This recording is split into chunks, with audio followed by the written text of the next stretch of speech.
موت کے فرشتے. کس لیے؟ یتوفونہم، یہ لفظ وفا سے نکلا ہے. وفا کا معنی ہوتا ہے پورا کرنا. یہاں اس سے مراد ہے تاکہ انہیں فوت کر دیں. یعنی دیکھیں بندہ جو ہے نا، بندہ متوفی نہیں ہوتا.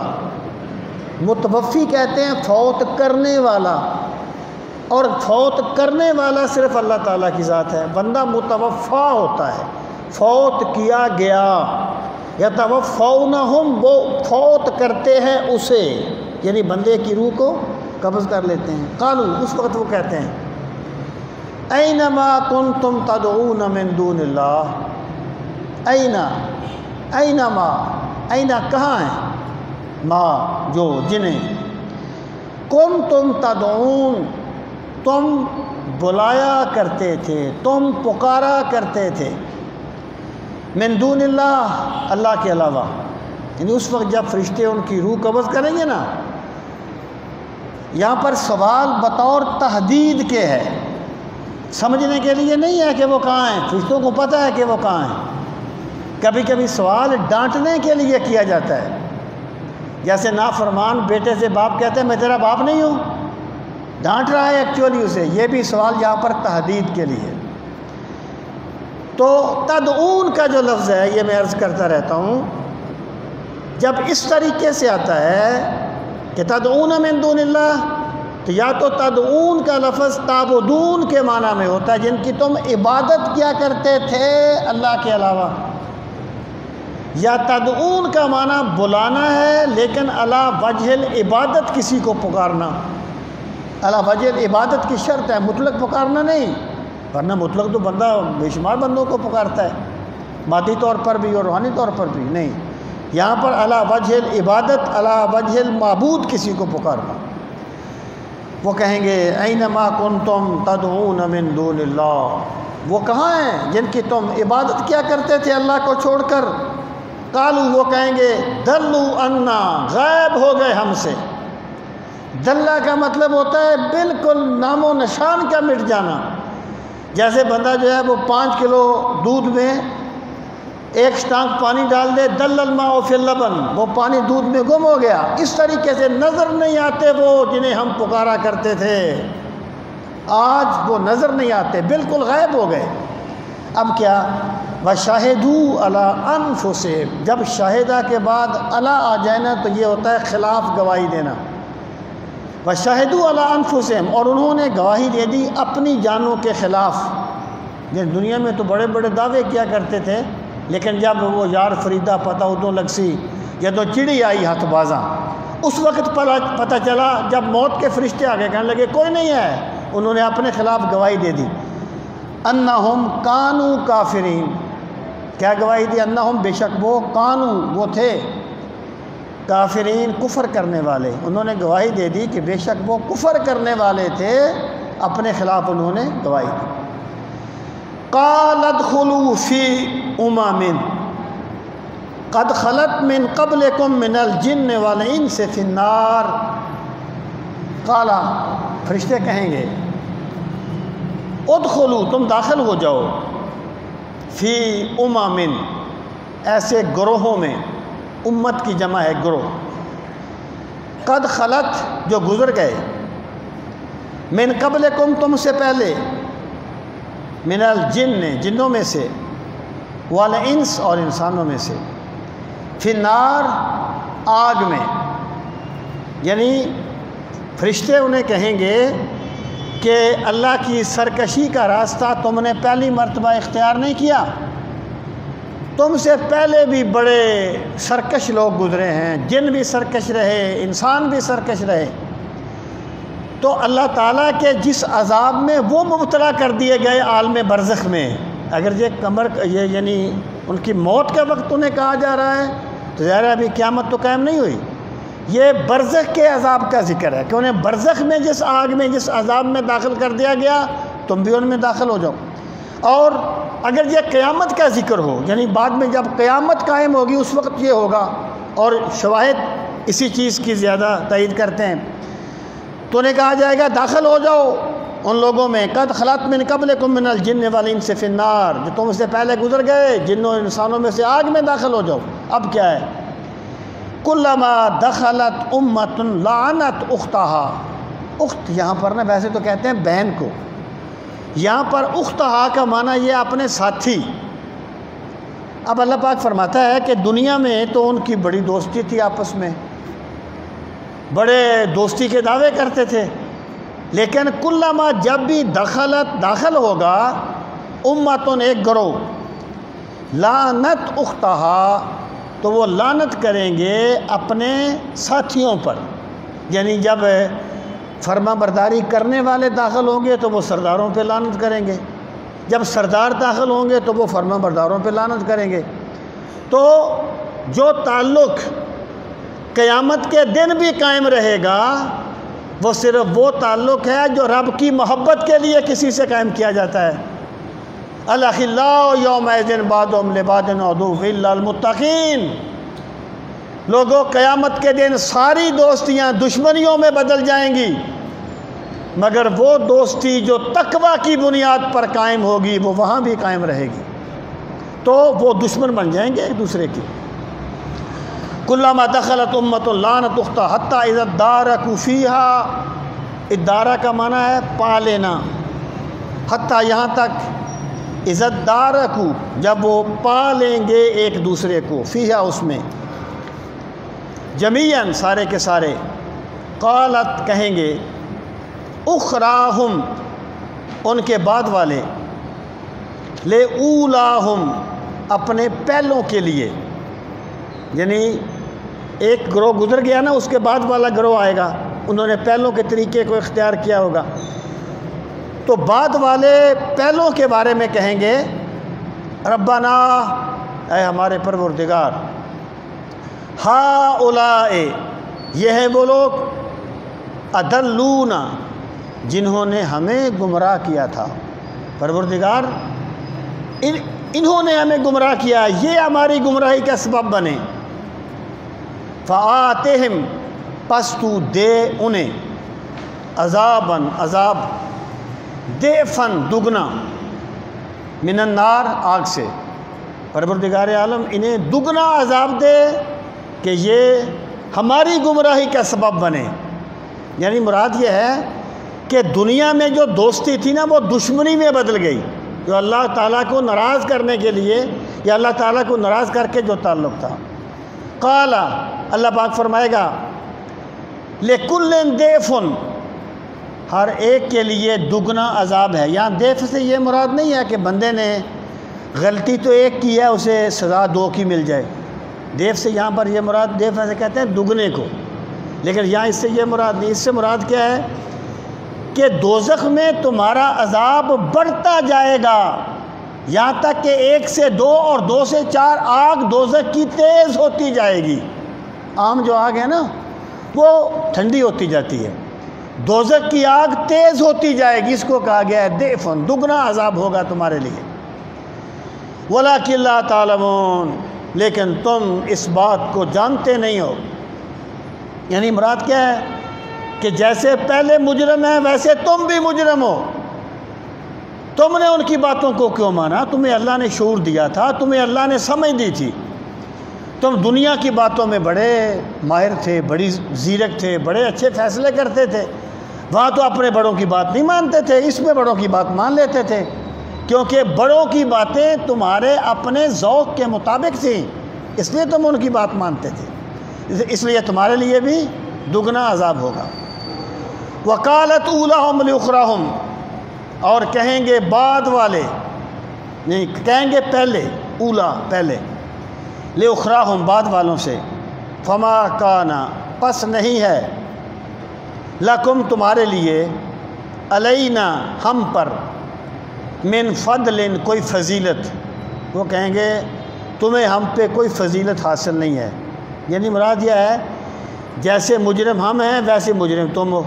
ایک تو اس کا یہ مطلب ہے کہ اگر تم ہماری بات نہ مانتے تو ہم کس طرح تمہیں گمراہ کر سکتے تھے؟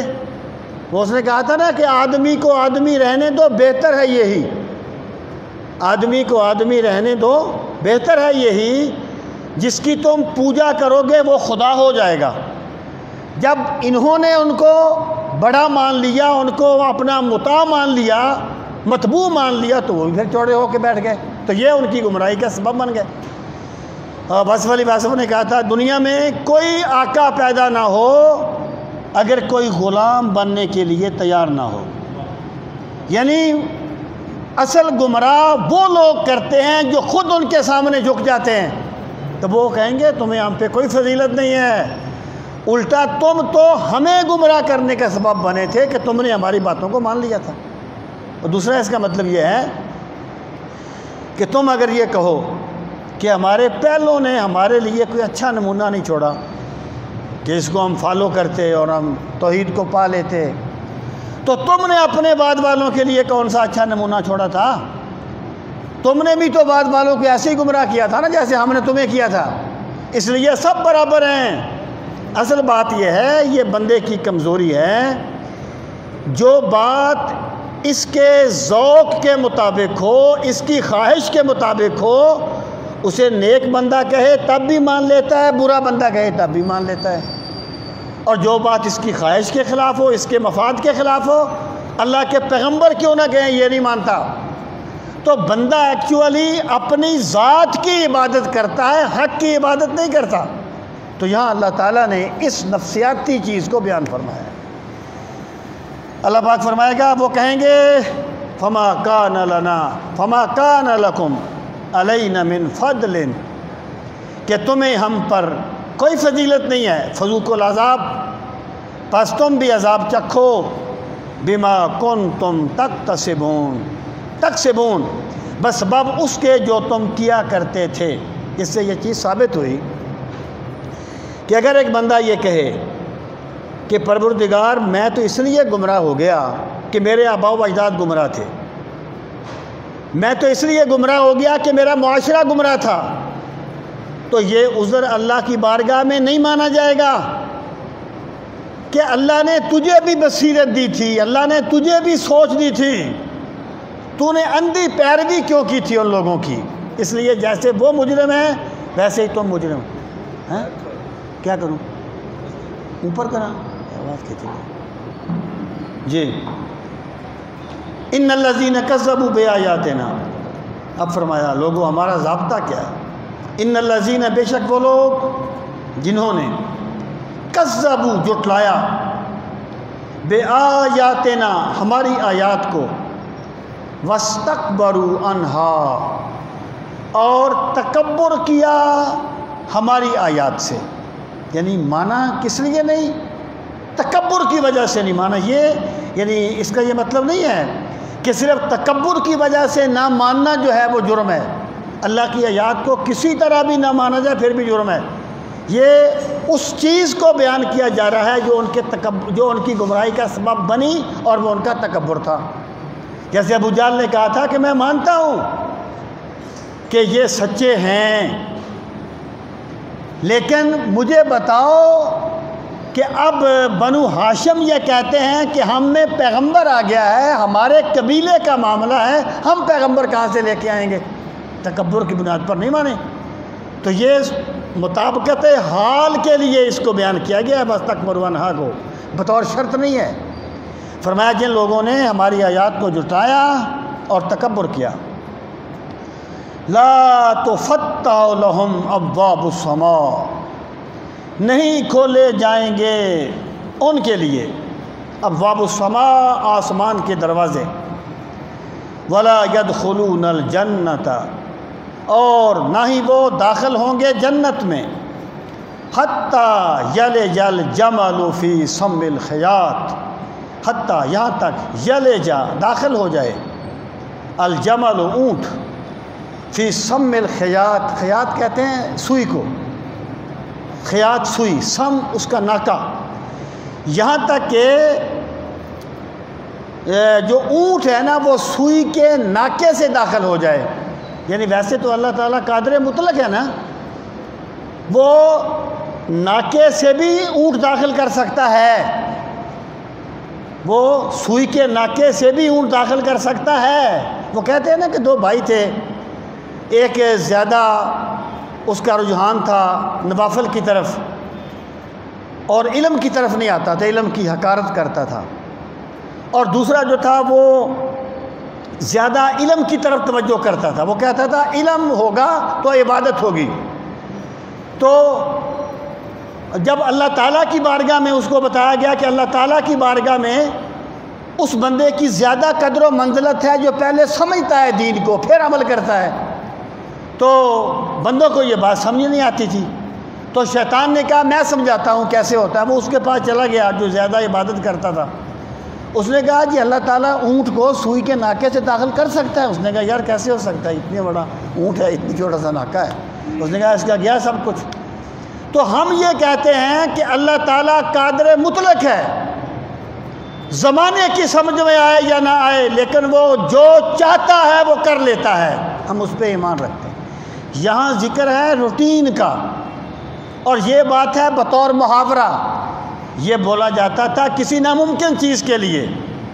تو اللہ پاک نے فرمایا کہ جن لوگوں نے ہماری آیات کو جھٹلایا اور تکبر کیا، ان کے لیے اس وقت تک آسمانوں کے دروازے نہیں کھلیں گے جب تک اونٹ سوئی کے ناکے میں سے داخل نہ ہو جائے۔ مطلب کیا ہے کہ نہ اونٹ سوئی کے ناکے میں سے داخل ہوگا، نہ ان کے لیے جنت کے یہ آسمانوں کے دروازے کھلیں گے۔ اب آ جائیں کہ آسمانوں کے دروازے کھلنے سے مراد کیا ہے۔ ایک قول یہ ہے کہ اس سے مراد ہے اعمال، نیک اعمال۔ اگر دیکھیں بظاہر اچھا کام کوئی کافر بھی کرتا ہے، اگر وہ خدمت خلق کرتا ہے تو بظاہر اچھا کام ہی ہے نا، لیکن نیکی اس وقت نیکی بنتی ہے جب ایمان کے ساتھ کی جائے، ورنہ اس کی کوئی قدر اللہ کی بارگاہ میں نہیں ہے۔ مراد یہ ہے کہ ان کافروں کے کوئی بھی کام بظاہر وہ جتنا بھی نیک ہو وہ آسمانوں پر نہیں لے جایا جائے گا کیونکہ ان کے پاس ایمان نہیں ہے، لیکن جو بندہ مومن نیک کام کرتا ہے تو اس کے لیے آسمان کے دروازے کھل جاتے ہیں اور وہ اللہ کی بارگاہ میں پہنچایا جاتا ہے۔ یا اس سے مراد ہے روح، کہ بندہ مومن کی روح کو لے کر جب فرشتے جاتے ہیں تو اس کے لیے بھی آسمانوں کے دروازے کھلتے ہیں، پھر اعلیٰ علیین تک اس کی روح کو لے جایا جاتا ہے۔ لیکن جو کافر کی روح ہوتی ہے وہ بدبودار شکل میں جاتی ہے اور اس کے لیے آسمان کے دروازے نہیں کھلتے۔ اور تیسرا اس کا مطلب یہ ہے، یہاں پر آسمانوں سے مراد ہے، آسمان کے دروازے کھلنے سے مراد ہے جنت میں داخل ہونے کا دروازہ۔ تو فرمایا کہ یہ جو کافر ہیں ان کے لیے جنت کے دروازے نہیں کھلیں گے اس وقت تک جب تک اونٹ جو ہے وہ سوئی کے ناکے سے داخل نہیں ہوگا۔ مراد یہ ہے نہ داخل ہوگا نہ ان کے لیے دروازے کھلیں گے۔ تو یہ اس چیز پر دلیل ہے کہ کافر کا کوئی عمل اسے جنت میں نہیں لے جا سکتا۔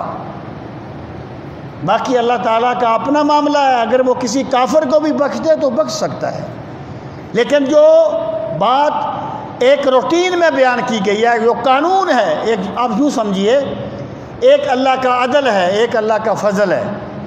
اللہ تعالیٰ فضل کرنا چاہے تو وہ جس کو بھی بخش دے، قادر مطلق ہے، اس کو کون پوچھ سکتا ہے، وہ قادر مطلق ہے۔ لیکن جب اللہ تعالیٰ یعنی عدل کے مطابق فیصلہ کرے گا تو پھر کافر جو ہیں ان کے لیے کبھی بھی جنت کے دروازے نہیں کھلیں گے۔ اب ارشاد فرمایا وَكَذَلِكَ نَجْزِي الْمُجْرِمِينَ، اور ہم اسی طریقے سے بدلہ دیتے ہیں جرم کرنے والوں کو۔ یعنی ہم نے جو ان پر یہ کیا ہے نا ویسے نہیں کر دیا، ہم نے ان پہ زیادتی نہیں کی، یہ ان کے جرموں کی وجہ سے انہیں یہ سزا دی گئی ہے۔ اب کیا ہوگا؟ لہم من جہنم مہاد، مہد کا لفظ یہ بچھونے کے لیے استعمال ہوتا ہے، پنگوڑے کے لیے بھی استعمال کرتے ہیں۔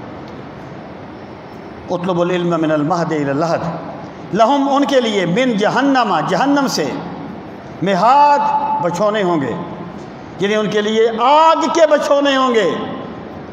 ومن فوقہم غواش، یہ غاشیہ کی جمع ہے غواش، جس سے چادر وغیرہ جس سے ڈھانپا جاتا ہے، ان کا بچھونا بھی آگ کا ہوگا اور ان کا اوپر کوئی چیز اوڑھنا بھی آگ کا ہوگا۔ جن لوگوں نے اللہ تعالیٰ کی سرکشی اختیار کی، اللہ تعالیٰ کی آیات کو جھٹلایا۔ وہ حدیث پاک میں آتا ہے نا کہ جب بندہ ایک برے بندے کو دوزخ اس میں قبر میں جاتا ہے، سرکش آدمی، اس سے سوال ہوتے ہیں، وہ جواب نہیں دے سکتا۔ اللہ پاک فرماتا ہے اس کے لیے دوزخ کی کھڑکی کھول دو، اس کے لیے آگ کا بچھونا بچھا دو، اس کے لیے دوزخ کی ہواؤں کی کھڑکی کھول دو، آگ کی کھڑکی کھول دو، پھر اس کے لیے دوزخ کا بچھونا، آگ کا بچھونا بچا دیا جاتا ہے، دوزخ کی کھڑکی کھول دی جاتی ہے۔ لیکن بندہ مومن جب قبر میں جاتا ہے تو وہ سوالوں کے جواب دیتا ہے۔ اللہ پاک فرماتا ہے اس میرے بندے کو جنتی لباس پہنا دو، اس کے لیے جنت کے بچھونے بچھا دو، اس کے لیے جنت کی کھڑکیاں کھول دو، دروازے کھول دو۔ وہ جو سرکار نے فرمایا کہ قبر جو ہے وہ گڑھا نہیں ہوتا، وہ دوزخ کے گڑھوں میں سے ایک گڑھا ہوتا ہے یا جنت کے باغوں میں سے ایک باغ ہوتا ہے۔ بندہ مومن کی قبر جنت کے باغوں میں سے باغ ہوتی ہے۔ تو یہ جو عذاب و ثواب کا سلسلہ ہے نا، یہ قبر سے شروع ہو جاتا ہے، یہ قبر سے شروع ہو جاتا ہے۔ پھر جب قیامت قائم ہوگی وہ آخرت کا عذاب دائمی عذاب ہے، اور قبر کا عذاب جو ہے یہ اس کی شروعات ہے اور اس کی ابتدا ہے۔ اللہ پاک فرماتا ہے ان کے لیے دوزخ کے بچھونا ہوگا، ان کے اوپر آگ کا اوڑھنا ہوگا۔ وَكَذَلِكَ نَجْزِي الظَّالِمِينَ، اور اسی طرح ہم بدلہ دیتے ہیں ظلم کرنے والوں کو، یعنی ان کو وہاں پہلے مجرم کہا، اب ظالم کہا۔ لوگ ایک ہیں لیکن دو چیزیں بیان کی گئیں۔ اس کا مطلب کیا ہے؟ جو مجرم ہوتا ہے وہی ظالم ہوتا ہے، جو ظالم ہوتا ہے وہی مجرم ہوتا ہے۔ اب ارشاد فرمایا وَالَّذِينَ آمَنُوا وَعَمِلُوا الصَّالِحَاتِ، اور وہ لوگ جو ایمان لائے، اب بروں کے بعد اچھوں کا ذکر ہے۔ وَالَّذِينَ آمَنُوا، اور وہ لوگ جو ایمان لائے، وَعَمِلُوا الصَّالِحَاتِ، اور جنہوں نے نیک کام کیے۔ لَا نُكَلِّفُ نَفْسًا إِلَّا وُسْعَهَا، ہم پابند نہیں کرتے کسی آدمی کو الا وسعها، مگر اس کی طاقت کے مطابق۔ مطلب کیا ہے کہ اچھے کام جو ہے نا، یہ بھی ہم بندے کی طاقت کے مطابق مطالبہ کرتے ہیں۔ اس کا مطلب یہ ہے ایک بندے میں ایک نیک کام کرنے کی تمنا تو ہے کہ کاش میرے پاس یہ ہوتا تو میں یہ کرتا، لیکن طاقت نہیں ہے، تو میرا خدا تمنا کو دیکھ کے اسے اجر عطا فرما دیتا ہے۔ یہ ہے لا نکلف نفسا الا وسعها۔ وہ بنی اسرائیل کا کوئی بندہ جا رہا تھا نا صحرا سے، ریت کا بڑا صحرا تھا، اس کے دل میں خیال آیا، کہنے لگا اگر میرے پاس اتنی گندم ہوتی، اتنا آٹا ہوتا تو میں غریبوں میں تقسیم کر دیتا، بانٹ دیتا اللہ کے بندوں میں، اللہ کی مخلوق میں۔ اس زمانے کے پیغمبر پہ اللہ تعالیٰ نے وحی بھیجی کہ میرے اس بندے کو بتا دو ہم نے تمہارے صدقے کو قبول کر لیا ہے۔ میرا خدا یہ نہیں دیکھتا کہ بندہ کس حد تک ظاہر میں پہنچا ہے، میرا خدا تو بندوں کی نیت کو دیکھتا ہے۔ ان اللہ لا ينظر الى صورکم ولا الى اعمالکم ولکن ينظر الى قلوبکم ونیاتکم۔ اللہ تمہارے بڑے بڑے قد کاٹ نہیں دیکھتا، اللہ تو تمہارے دلوں کو دیکھتا ہے، تمہاری نیتوں کو دیکھتا ہے۔ تو ارشاد فرمایا لا نکلف نفسا الا وسعها، اگر ایک بندہ کھڑا ہو کے نماز نہیں پڑھ سکتا تو بیٹھ کے پڑھ لے، میرا خدا اسے پوری نماز کا اجر دے گا۔ بیٹھ کے نہیں پڑھ سکتا، لیٹ کے پڑھ لے، میرا خدا اسے پوری نماز کا اجر دے گا۔ اللہ تعالیٰ بندے سے جتنی اس نے طاقت دی ہے نا بندے کو، اتنا ہی مطالبہ کرتا ہے۔ اب بندہ اگر تکلف کرے تو بندے کی اپنی مرضی ہے۔ اولئک اصحاب الجنہ، اللہ فرماتا ہے لوگو یہی وہ لوگ ہیں جو جنت والے ہیں، جو جنتی ہیں۔ ہم فیہا خالدون، اور وہ جنت میں ہمیشہ رہنے والے ہیں۔ وَنَزَعْنَا مَا فِي صُدُورِهِم مِّن غِلٍّ، وَنَزَعْنَا اور ہم نکال لیں گے. نزع ہوتا ہے کسی چیز کو نکالنا، نزع نکالنا کسی چیز کو، کھینچ لینا. نزعنا جمع متکلم کا صیغہ ہے. ہم نکال لیں گے کیا؟ ما جو کچھ فی صدورہم ان کے سینوں میں ہے، من غل کوئی کھوٹ، کسی کے بارے میں کوئی غصہ، کسی کے بارے میں کوئی ایسی کیفیت، ہم اسے نکال لیں گے. تجری من تحتہا الانہار، یہ جنت کی صفت ہے. ایسی جنت میں داخل کریں گے جس میں نہریں روا دوا ہوں گی. اب دیکھیے یہ جو جملہ ہے نا وَنَزَعْنَا مَا فِي صُدُورِهِم مِّن غِلٍّ، اس کے بڑے مطلب ہیں. ایک مطلب یہ ہے کہ ایک بندہ جب اس کا دل صاف نہ ہو، ایک بندے کے دل میں نا کسی بندے کے بارے میں بغض کہہ لیجئے یا دشمنی کہہ لیجئے، دشمنی ہے، تو بظاہر جتنی بھی نعمتیں ہوں، جس کے دل میں کسی کا غصہ بھرا ہوتا ہے، دشمنی بھری ہوتی ہے، وہ ایک عجیب قسم کے عذاب میں مبتلا ہوتا ہے. ایک دانشور نے کہا تھا کہ جو بندہ انتقامی سوچ میں جیتا ہے وہ کبھی سکھ کی نیند نہیں سوتا. اس کا مطلب کہ جنت جو ہے نا، جنت وہ جگہ ہے، بہشت آں باشد کے بہشت آں است کے آزار نباشد. بہشت وہ جگہ ہے یہاں سکھ ہی سکھ ہوگا، وہاں کوئی دکھ نہیں ہوگا. اللہ پاک فرماتا ہے اگر اہل جنت، دیکھیں نا بڑے بڑے نیک بندوں میں بھی غلط فہمیاں ہو جاتی ہیں، بڑے بڑے نیک بندوں میں بھی ایک دوسرے کے بارے میں غلط فہمیاں ہو جاتی ہیں. تو ممکن ہے کسی کے دل میں کسی کے بارے میں کوئی غصہ ہو. اللہ فرماتا ہے جب ہم جنت میں جائیں گے نا، ہم ان کے غصے پہلے نکال دیں گے تاکہ جب وہ جنت میں رہیں تو وہاں سوائے سکھ کے اور کوئی چیز ان کے قریب نہ آئے. ایک اس کا مطلب یہ ہے. دوسرا اس کا مطلب یہ ہے کہ اگر کسی بندے کے کسی نیک بندے کے دل میں کسی نیک بندے کے بارے میں کوئی خیال آ گیا، کوئی غلط فہمی ہو گئی، تو جب تک ہم ان کے دلوں کو صاف نہیں کر دیں گے نا ایک دوسرے کے بارے میں، وہ جنت میں نہیں جائیں گے. مراد کیا ہے؟ ہم جنت میں جانے سے پہلے ان کے دلوں کو ایک دوسرے کے بارے میں صاف کر دیں گے. اور حضرت علی اور مرتضیٰ رضی اللہ تعالیٰ عنہ فرمایا کرتے تھے میں ارجو من اللہ، میں اللہ سے امید کرتا ہوں کہ میں طلحہ اور عثمان، میں طلحہ اور زبیر انہی لوگوں میں سے ہیں جن کے بارے میں اللہ تعالیٰ نے فرمایا کہ ہم ان کے دلوں سے یہ چیز نکال دیں گے، ایک دوسرے کے بارے میں جو غصہ ہوگا، جو غلط فہمی ہوگی، ہم وہ نکال دیں گے. آپ فرمایا کرتے تھے میں امید کرتا ہوں کہ ہم انہی بندوں میں سے ہوں گے جن کے بارے میں اللہ تعالیٰ نے یہ فرمایا ہے. اور اس سے یہ چیز ثابت ہوتی ہے، یہ وہی بات ہے لا نکلف نفسا الا وسعها. اب کوئی بندہ چاہتا تو نہیں ہے کہ وہ کسی بندے کے بارے میں کسی غلط فہمی میں مبتلا رہے، لیکن بندہ آخر بندہ ہوتا ہے. ممکن ہے وہ بڑا نیک ہو لیکن کوئی غلط فہمی ہو جائے، ہو سکتی ہے، بڑے بڑے نیک بندوں کو ہو جاتی ہے. اس کا مطلب یہ ہے اگر غلط فہمی کی وجہ سے کسی بندے کے بارے میں کوئی غصہ ہے کسی بندے کے دل میں، تو یہ اس کے اہل جنت ہونے کے منافی نہیں ہوگا، لیکن اللہ تعالیٰ جنت میں جانے سے پہلے اس کو ختم کر دے گا. وَنَزَعْنَا مَا فِي صُدُورِهِم مِّن غِلٍّ تَجْرِي مِن تَحْتِهِمُ الْأَنْهَارُ. ویسی جنت میں داخل ہوں گے جن کے نیچے نہریں روا دوا ہوں گی. پھر کیا ہوگا؟ وَقَالُوا الْحَمْدُ لِلَّهِ الَّذِي هَدَانَا لِهَذَا. جب وہ جنت میں جائیں گے نا اہل جنت، تو وہاں وہ یہ نہیں کہیں گے کہ ہم نے بڑا کمال کیا تھا، ہم نے، وہ اقبال نے کیا کہا تھا کہ فردوس تیرا حق ہے، فردوس تیرا حق ہے، وہ میں شعر بھول رہا ہوں. مراد یہ ہے کہ جنت حق ہے، لیکن یہ جو دنیا ہے اس میں اتنی وہ ایک کشش پائی جاتی ہے کہ بندہ الجھ جاتا ہے، بندہ الجھ جاتا ہے.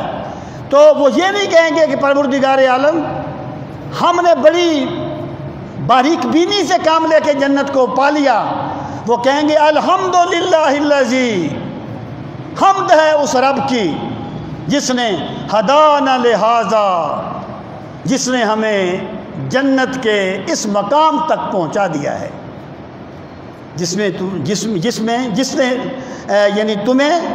جس نے ہمیں اس مقام تک، جہاں جو ہدایت کا لفظ ہے نا، ہدایت کے دو مطلب ہوتے ہیں، ایک کو کہتے ہیں اراۃ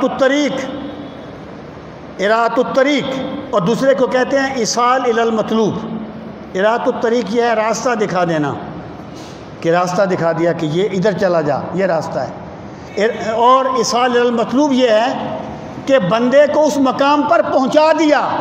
تو یہاں یہ دوسرے معنی میں ہے، وہ کہیں گے اس رب کی حمد ہے جس نے اپنے کرم سے ہمارا ہاتھ پکڑ کے ہمیں جنت تک پہنچا دیا۔ وہ جنت میں جانے کو اپنے رب کی عنایت سمجھیں گے اور اس کا اعلان کریں گے۔ وما كنا لنهتدي لولا ان هدانا اللہ، پھر وہ کہیں گے وما كنا لنهتدي، ہم اس لائق نہیں تھے کہ ہدایت پاتے، لولا ان هدانا اللہ، اگر ہمارے رب نے ہمیں ہدایت نہ دی ہوتی۔ یعنی جو ہدایت ہے نا وہ ہم نے اپنی کاوش سے نہیں پائی، بس ہمارے رب نے کرم کر دیا، ہمیں ہدایت مل گئی۔ اگر ہمارا خدا ہماری دستگیری نہ کرتا ہم کبھی ہدایت نہیں پا سکتے تھے۔ لقد جاءت رسول ربنا بالحق، پھر وہ کہیں گے تحقیق، لقد جاءت، تحقیق آئے تھے، رسول ربنا، ہمارے رب کے رسول، بالحق، کے حق کے ساتھ۔ ویسے جا کا معنی آنا ہوتا ہے، لیکن جب اس کے بعد بے آ جائے تو متعدی بن جاتا ہے، لانا۔ مراد کیا ہے کہ ہمارے رب کے رسول ہمارے پاس حق لے کے آئے تھے۔ یہ بھی گویا وہ اللہ تعالیٰ کی حمد کا ایک طریقہ ہے کہ پروردگار عالم، تو نے ہم پہ بڑا کرم فرمایا کہ تو نے ہمیں اپنا راستہ دکھانے کے لیے رسولوں کو بھی مبعوث فرمایا تھا، اور ہم نے تیرے رسولوں کی دعوت پر لبیک کہا تھا، تیری عطا سے ہم نے انہیں مانا تھا۔ یہ بھی تیرا کرم تھا کہ تو نے ہمیں اس طریقے سے بھی راستہ دکھایا۔ اب اللہ پاک فرماتا ہے وَنُودُوا، اور انہیں آواز دی جائے گی، أَن تِلْكُمُ الْجَنَّةُ، کہ یہی ہے وہ جنت، اورثتموہا، تمہیں جس جنت کا وارث بنا دیا گیا ہے۔ اے لوگو، یہی ہے وہ جنت تمہیں جس کا وارث بنا دیا گیا ہے، بما کنتم تعملون، بے سببیہ ہے، بسبب اس کے، ما جو کچھ کنتم تعملون تم کیا کرتے تھے، یعنی تمہیں جنت کا وارث جو بنایا گیا ہے یہ تمہارے نیک اعمال کے صدقے میں بنایا گیا ہے۔ یہ اللہ تعالیٰ کا کرم ہے، ورنہ بندہ کیا نیک عمل کر کے جنت کا مستحق۔ یہ میں بار بار عرض کرتا رہتا ہوں کہ اللہ تعالیٰ کی جو عبادت ہے نا، بندگی، وہ اس لیے نہیں کرنی کہ ہم جنت کے حقدار بن جائیں۔ بندہ جنت کا حقدار کبھی نہیں بن سکتا، یہ تو پوری زندگی ایک پاؤں پہ کھڑا ہو کے عبادت کرتا رہے، میرے رب کی دی ہوئی ایک آنکھ کی نعمت کا شکریہ ادا نہیں کر سکتا، کسی نعمت کا شکر ادا نہیں کر سکتا۔ یہ اللہ تعالیٰ کا کرم ہے اپنے بندوں پر کہ وہ جنت کو بندوں کے اعمال کا بدلہ قرار دے رہا ہے، یہ اس کی ذرہ نوازی ہے۔ بما کنتم تعملون، بس باب اس کے جو تم کیا کرتے تھے۔ ونادا اصحاب الجنت اصحاب النار ان قد وجدنا ما وعدنا ربنا حقا فهل وجدتم ما وعد ربكم حقا۔ ونادا، اور آواز دیں گے، اصحاب الجنہ، جنت والے، اصحاب النار، دوزخ والوں کو۔ یعنی جنت اور دوزخ میں بہت زیادہ فاصلہ ہے۔ امام راضی کہتے ہیں کہ زمین و آسمان سے زیادہ فاصلہ ہے، لیکن جنت والے دوزخ والوں کو آواز دیں گے اور دوزخ والے جنت والوں کی آواز سنیں گے۔ اس کا مطلب یہ ہے کہ جو بعد مکانی ہوتا ہے نا، ضروری نہیں ہے کہ وہ سماعت کے منافی ہو۔ وہ سماعت کے منافی ہو، بالخصوص عالم غیب میں، اس عالم میں، تو جو ذوات قدسیہ اس عالم میں اس عالم سے وابستہ ہو جاتی ہیں، وہ بھی مدینہ منورہ میں بیٹھ کر ہماری آواز کو سن لیتی ہے۔ یعنی یہ جو بود مکانی ہے نا، یہ ایکچولی سننے میں رکاوٹ نہیں ہوتا، بالخصوص اس عالم میں۔ اور آج کل تو موبائل نے بہت کچھ حل کر دیا ہے کہ بندہ کہاں ہے اور کیا طریقہ ہے، تو اللہ پاک کا بھی اپنا ایک نظام ہے۔ تو اللہ پاک فرماتا ہے کہ جنت والے دوزخ والوں سے پوچھیں گے، انہیں کہیں گے ان قد وجدنا ما وعدنا ربنا حقا، کہ ہمارے رب نے ہم سے جو وعدہ کیا تھا نا، ہم نے تو اسے سچا پایا ہے، ہمارے رب نے ہمیں جنت عطا کر دی، راضی ہو گیا ہمارا مولا ہم سے، ہم پر کرم فرما دیا ہمارے رب نے، ہمارے اعمال سے کہیں بڑھ کے ہمیں اجر دے دیا۔ فَهَلْ وَجَدْتُم مَّا وَعَدَ رَبُّكُمْ حَقًّا، کیا تم نے بھی پا لیا جو وعدہ کیا تھا تمہارے رب نے حقا سچا؟ کیا تم نے بھی جو تمہارے رب نے وعدہ کیا اسے سچا پایا؟ ظاہر ہے یہ سوال بھی یہاں پر تحدید کے لیے ہے، تفہیم کے لیے نہیں ہے۔ وہ جانتے ہیں کہ ان کا کیا حال ہے، لیکن وہ پوچھیں گے قالوا نعم، وہ کہیں گے ہاں ہم نے بھی سچا پایا۔ مطلب کیا ہے کہ یہ اہل دوزخ کے مختلف احوال ہیں، کبھی وہ جھوٹ بولیں گے، کبھی بے بس ہو کے سچ بولیں گے، تو یہ ان کا ایک حال ہے، یہ ان کی اصل نیچر ہے جھوٹ بولنا، کہ وہ وہاں جا کر بھی جھوٹ بولیں گے، وہ کہیں گے ہاں ہم سے بھی جو وعدہ کیا گیا تھا وہ ہم نے سچا پایا۔ یا اس کا مطلب یہ ہے کہ وہ یہ کہیں گے کہ ہمارے بت جو ہم جس ڈگر پہ چل رہے تھے اور ہمیں جو بتایا جاتا تھا کہ تمہارا یہ انجام ہوگا، ہم بھی اس انجام کو پہنچ گئے، تو وہ یہ جواب دیں گے فَأَذَّنَ مُعَذِّنٌ، پس آواز لگائے گا ایک آواز لگانے والا، بینہم ان کے درمیان، اللعنۃ اللہ علی الظالمین، کہ اب ظلم کرنے والوں پر اللہ کی لعنت ہے۔ یہاں پر جو ظالم کا لفظ ہے نا، ویسے تو یہ ہوتا ہے ظلم کہتے ہیں وضع الشیء فی غیر محلہ، کہ کسی چیز کو اس کے غیر محل میں رکھ دینا ظلم ہے، اور کسی چیز کو اس کے محل میں رکھ دینا عدل ہے، یعنی یہ عدل ہے۔ لیکن ظلم کا جو لفظ اس پس منظر میں آتا ہے اس سے مراد شرک ہے۔ قرآن کریم میں شرک کے بارے میں کہا گیا ہے کہ ان الشرک لظلم عظیم، شرک بہت بڑا ظلم ہے۔ تو یہاں پر مطلق گناہ گار مراد نہیں ہے، مطلق گناہ گار تو بخشے بھی جائیں گے، اللہ تعالیٰ ان کی شفاعت، اللہ تعالیٰ شفاعت قبول فرمائے گا، یا ابدی دوزخ تو کافروں کے لیے، تو یہاں اس سے مراد ہے شرک کرنے والے۔ اللہ فرمائے گا جن لوگوں نے ظلم کا راستہ اختیار کیا تھا ان پر اب اللہ تعالیٰ کی لعنت ہے۔ اور وہ کون لوگ تھے؟ آگے ان کی نشانی بھی بیان کر دی کہ کوئی بندہ بھی اپنے آپ کو سمجھتا تو نہیں ہے کہ میں ظلم کرنے والا ہوں، لیکن وہ اپنے رویوں پہ غور نہیں کرتا۔ اللہ تعالیٰ نے فرمایا الذین یصدون عن سبیل اللہ، وہ لوگ تھے جو لوگوں کو روکا کرتے تھے اللہ کے راستے سے، وہ لوگوں میں گناہ کی ترویج کرتے تھے، گناہ کی ترغیب دیتے تھے، وہ لوگوں کو برائی کے راستے پر ڈالتے تھے، اچھائی سے انہیں روکتے تھے، وَيَبْغُونَهَا عِوَجًا، اور وہ حق کے راستے میں شک پیدا کرنے کی کوشش کرتے تھے، ٹیڑھا پن چاہتے تھے حق کے راستے میں، وَهُمْ بِالْآخِرَةِ كَافِرُونَ، اور دراصل یہی وہ لوگ ہیں جو آخرت کا انکار کرنے والے تھے۔ وَبَيْنَهُمَا حجاب، اور ان دونوں کے درمیان حجاب ہوگا، یعنی جنتیوں اور دوزخیوں کے درمیان ایک حجاب ہوگا، اور یہ آخرت کا حجاب ہے۔ پتہ نہیں، یہ پردہ نہیں ہے جو ہم لٹکا دیتے ہیں، اللہ ہی جانے آخرت کا حجاب کیا ہے۔ وَعَلَى الْأَعْرَافِ، اعراف عرف کی جمع ہے، عرف کہتے ہیں کسی چیز کی چوٹی کو، مرغ کی جو کلگی ہوتی ہے اسے عرف الدیق کہا جاتا ہے۔ اس سے مراد یہ ہے کہ وہ جو حجاب ہوگا نا، دیوار ہوگی، اس کی چوٹی پر کچھ لوگ بیٹھے ہوں گے، وَعَلَى الْأَعْرَافِ، اور اعراف پر ہوں گے رجال، کچھ آدمی، یعرفون، وہ پہچانیں گے، کلن، سب کو، بسیماہم، ان کی نشانیوں سے، یہ اس وجہ سے اس کا نام اعراف رکھا گیا ہے۔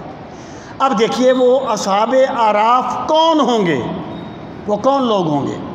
اس کے بارے میں ایک قول یہ ہے کہ اس سے مراد وہ لوگ ہیں جن کی نیکیاں اور بدیاں برابر ہوں گی، نہ وہ جنت میں جائیں گے نہ دوزخ میں، اعراف میں ہوں گے۔ ایک قول یہ ہے کہ مشرکین کے بچے اعراف میں ہوں گے۔ ایک قول یہ ہے جو لوگ جہاد کرنے کے لیے گئے تھے لیکن اپنے والدین کی اجازت کے بغیر گئے تھے، وہ ہوں گے۔ اور ایک قول یہ ہے کہ اصحاب اعراف سے مراد انبیاء اور مقربین خاص ہوں گے۔ اور اگر آپ دیکھیں اگلا جملہ ہے نا اس کے بعد کہ اللہ پاک نے فرمایا کہ وَعَلَى الْأَعْرَافِ رِجَالٌ يَعْرِفُونَ كُلًّا بِسِيمَاهُمْ، کہ اس پر کچھ آدمی ہوں گے جو سب کو پہچانتے ہوں گے۔ وَنَادَوْا أَصْحَابَ الْجَنَّةِ، وہ آواز دیں گے جنت والوں کو، ان سلام علیکم، کہ تم پر سلامتی ہو۔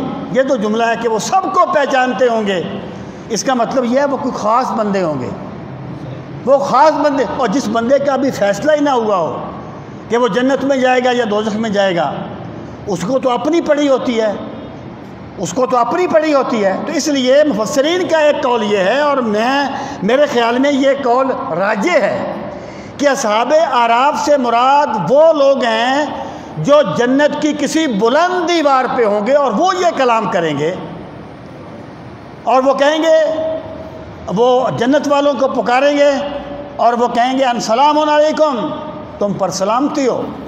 لم يدخلوها وهم يطمعون، وہ ابھی جنت میں گئے تو نہیں ہیں لیکن انہیں جنت میں جانے کی طمع ہے۔ مراد کیا ہے؟ اگر تو اس کا پہلا مطلب کیا جائے کہ ان کا ابھی فیصلہ باقی ہے تو پھر تو یہ بات بالکل واضح ہے۔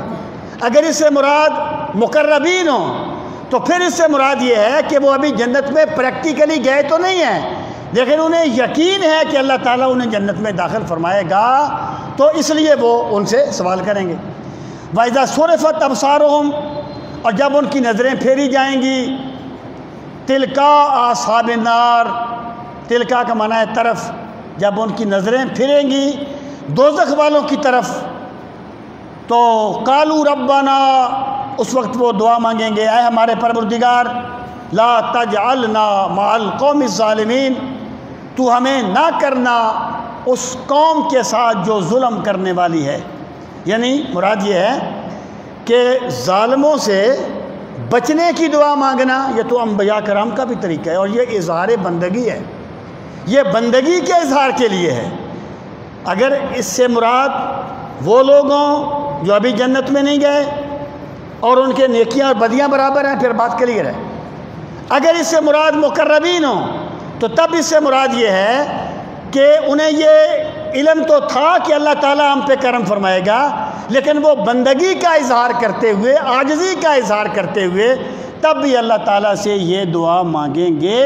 تو یہ اللہ تعالیٰ نے نیکوکاروں اور برے بندوں کے انجام کا ذکر فرمایا۔ اللہ تعالیٰ ہم سب کو دین کا فہم صحیح نصیب فرمائے۔ رسا وہ کیسے ہے شعر؟ افرنگ کا ہر کریا ہے فردوس کی مانند، افرنگ کا ہر کریا ہے فردوس کی، فردوس تیرا حق ہے۔ اس کے بعد کا میں آدھا جملہ بول رہا ہوں، وہ اقبال کا شعر ہے جس میں وہ کہتے ہیں کہ جنت حق ہے لیکن دنیا میں اتنی چاشنی رکھی گئی ہے نا کہ بندہ اس میں الجھ جاتا ہے۔ دعا کریں۔ الحمدللہ رب العالمین والعاقبۃ للمتقین، الصلاۃ والسلام علی سید المرسلین وعلی آلہ واصحابہ اجمعین۔ ربنا آتنا فی الدنیا حسنۃ وفی الآخرۃ حسنۃ وقنا عذاب النار۔ ربنا وآتنا ما وعدتنا على رسلك ولا تخزنا يوم القيامة إنك لا تخلف الميعاد۔ پروردگار عالم ہم سب کی حاضری اپنی بارگاہ عالی میں قبول و منظور فرما۔ یا اکرم الاکرمین، ہمارے گناہوں کو معاف فرما۔ میرے مالک، ہمیں قرآن کریم کے ساتھ زندہ تعلق قائم کرنے کی سعادت نصیب فرما۔ ہمیں قرآن مجید کی تلاوت کا ذوق نصیب فرما۔ ہمیں فہم قرآن کی سعادت نصیب فرما۔ میرے مالک، ہمیں قرآن مجید کو سمجھنے کے لیے ہمارے سینوں کو کشادہ فرما۔ ہمیں شرح صدر کی نعمت سے نواز۔ یا اکرم الاکرمین، جو تیرے بندے تیری پاک کتاب کو سمجھنے کے لیے وقت دیتے ہیں ان کے وقت میں برکتیں عطا فرما، ان کی جان مال عزت آبرو میں برکتیں عطا فرما۔ ربنا تقبل منا انک انت السمیع العلیم وتب علینا انک انت التواب الرحیم، وصلی اللہ تعالی علی خیر خلقہ ونور عرشہ وزینت فرشہ محمد وعلی آلہ وصحبہ اجمعین آمین برحمتک یا ارحم۔